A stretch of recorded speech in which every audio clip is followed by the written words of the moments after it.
எல்லாருக்கும் வணக்கம். இன்னைக்கு மகளிர் தினம். தமிழ்நாடு முழுக்க இருக்கிற என்னுடைய அம்மா, அக்கா, தங்கச்சி, தோழின்னு உங்க அத்தனை பேருக்கும் இந்த தினத்தில வாழ்த்து சொல்லாம இருக்க முடியாது. உங்கள் அனைவருக்கும் என்னுடைய மகளிர் தின வாழ்த்துக்கள். சந்தோஷம் தானே! பாதுகாப்பா இருந்தா தானே சந்தோஷத்த உணர முடியும். அப்படி எந்த பாதுகாப்பும் இல்லாதப்போ, இன்செக்யூரிட்டியா இருக்கிறப்போ, எந்த சந்தோஷமும் இருக்காது தானே!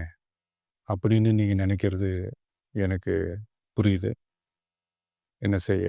நீங்க, நாம எல்லாருமா சேர்ந்து தான் இந்த திமுக கவர்மெண்ட்டை தேர்ந்தெடுத்தோம்.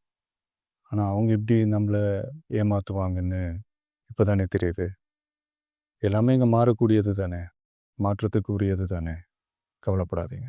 2026ல நீங்க எல்லாரும் சேர்ந்து, இல்ல நாம் எல்லாரும் சேர்ந்து, இந்த மகளிருக்கான பாதுகாப்பை உறுதி செய்ய தவறிய இவங்கள மாத்துவோம். அதுக்கு இந்த மகளிர் தினமான இன்னைக்கு நாம் எல்லாருமா சேர்ந்து உறுதியேற்போம்.